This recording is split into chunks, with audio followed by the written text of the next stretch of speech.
CDL Practice Test, New York, Air Brake, Part 2. Question number 13. For a manual air tank, the water and oil are expelled by A. Flipping the drain valve switch on the bottom of the tank.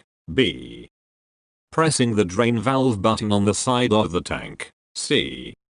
Unscrewing the cap on the bottom of the tank. D. Turning the drain valve a quarter turn.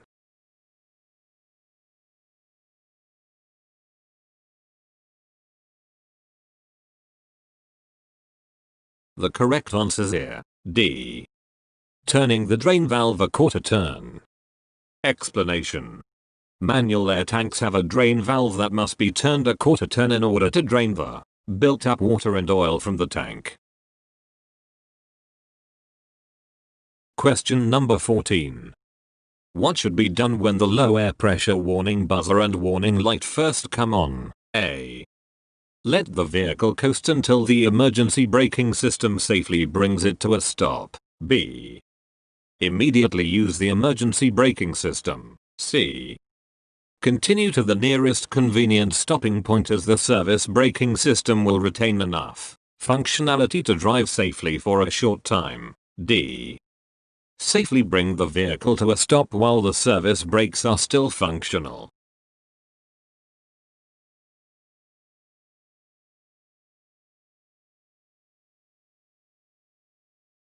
The correct answer is D. Safely bring the vehicle to a stop while the service brakes are still functional. Explanation. As soon as the warning light and buzzer come on, it is essential to safely stop the vehicle as it is not guaranteed that the emergency braking system will be able to stop the vehicle.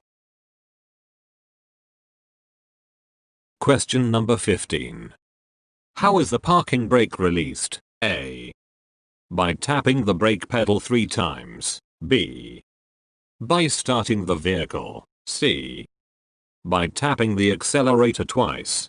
D. By pushing in the brake control knob.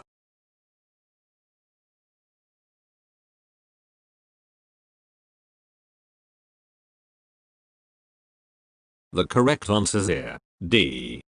By pushing in the brake control knob. Explanation.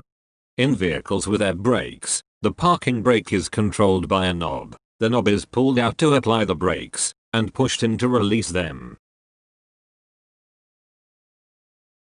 Question number 16. With S-cam drum brakes, when the brake chamber fills with air, air pressure pushes the push rod out, moving the and thus rotating the A. Slack adjuster, tie rod. B.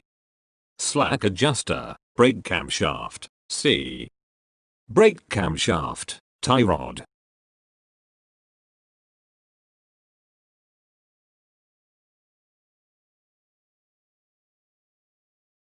The correct answer is B. Slack adjuster, brake camshaft. Explanation. To apply the S-cam drum brakes, air is let into each brake chamber. Air pressure pushes the push rod out, moving the slack adjuster, thus rotating the brake camshaft. As the S-cam on the camshaft rotates, it forces the brake shoes against the inside of the brake drum. Question number 17. Which of the following can cause brakes to fail or fade? A. Not pressing the brake pedal hard enough. B. Not taking your foot off the accelerator. C. Overheating, low air pressure, and not relying on the engine braking effect.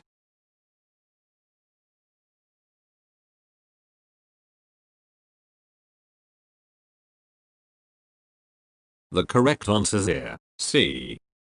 Overheating, low air pressure, and not relying on the engine braking effect. Explanation. Low air pressure causes your service brakes to fail. Using brakes that have overheated can cause damage resulting in brake failure, and having brakes gradually out of alignment can cause brake fade. Question number 18. The most common type of foundation brake found on vehicles with air brakes is the A. Wedge brake. B. S-cam drum brake. C. Disc brake.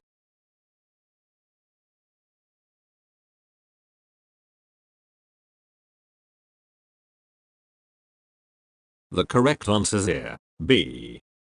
S-cam drum brake. Explanation. Foundation brakes are present on each wheel. In North America as of this writing, S-cam drum brakes are much more common than wedge or disc brakes. Question number 19. The application pressure gauge shows the amount of air pressure, A. in the modulating control valve, B. that you are applying to the brakes, C. in the tanks.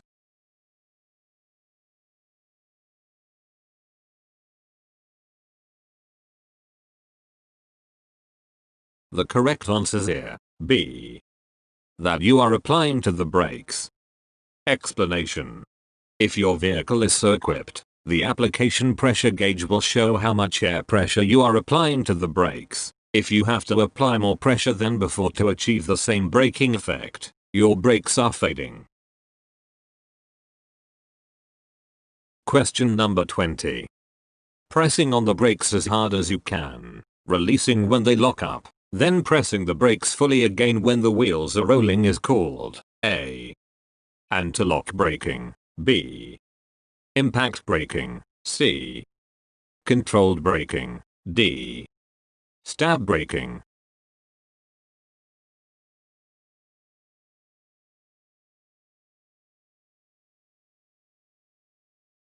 The correct answer is D.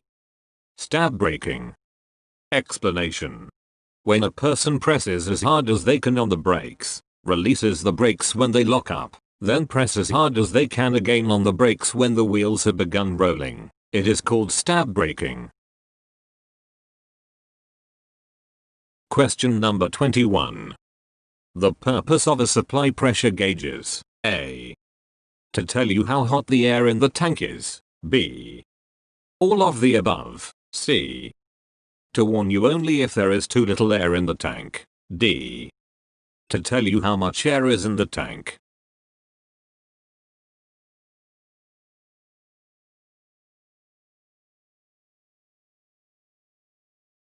The correct answer is D. to tell you how much air is in the tank. Explanation. The supply pressure gauge tells you how much air is in the tank at all times. In some vehicles, it may be connected to a warning bell or light. Question number 22. On large, heavy vehicles, the parking or emergency brakes must be held on by something that cannot leak away, such as A. hydraulic pressure, B. air pressure, C. spring pressure.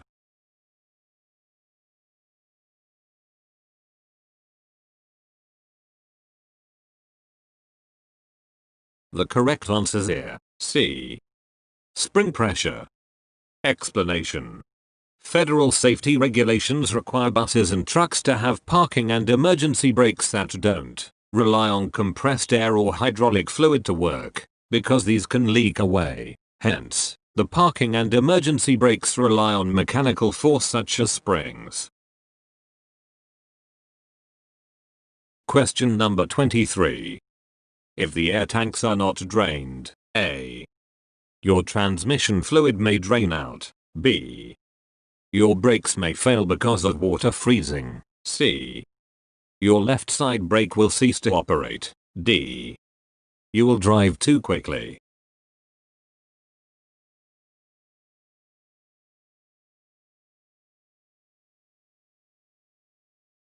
The correct answer is B. your brakes may fail because of water freezing. Explanation. Your air tanks hold a mixture of water and compressor oil. If left inside to collect at the bottom, the water may freeze and cause brake failure. Question number 24. How does the height of the vehicle's center of gravity affect safe handling? A. trucks with a high center of gravity can stop faster. B. trucks with a high center of gravity can get stuck on railroad tracks. C. Trucks with a high center of gravity can roll over at the posted speed limit for a curve.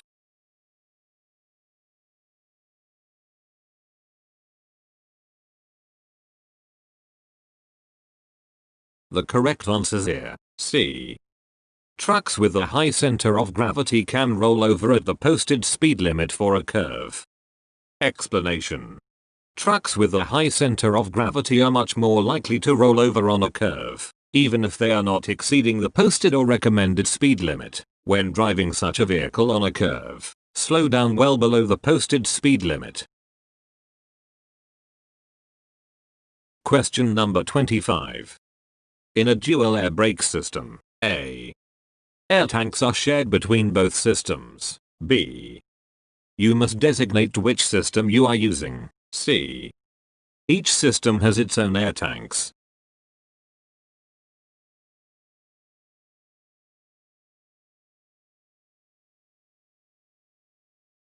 The correct answer here, C. Each system has its own air tanks. Explanation. There are two air brake systems in a dual air brake system. The systems share a set of brake controls, but each system has its own tanks, hoses, and lines. Question number 26. A converter dolly with anti-lock brakes, ABS, is required to have A. A yellow lamp on the left side. B. A white lamp on the left side. C. A white lamp on the right side.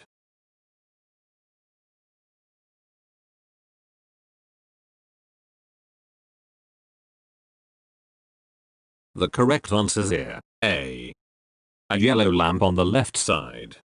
Explanation. A converter dolly with anti-lock brakes is required to have a yellow ABS lamp on its left side. All converter dollies built since the 1st of March, 1998 have anti-lock brakes. Question number 27. What are forced away from each other and against the inside of the brake drum by the S-cam? A.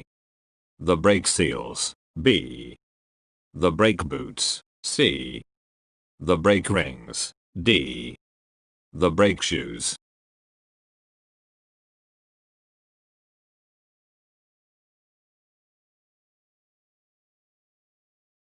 The correct answer here, D. The brake shoes. Explanation. The twist of the brake camshaft turns the S-cam. This causes the brake shoes to be pushed away from each other and against the inside of the brake drum.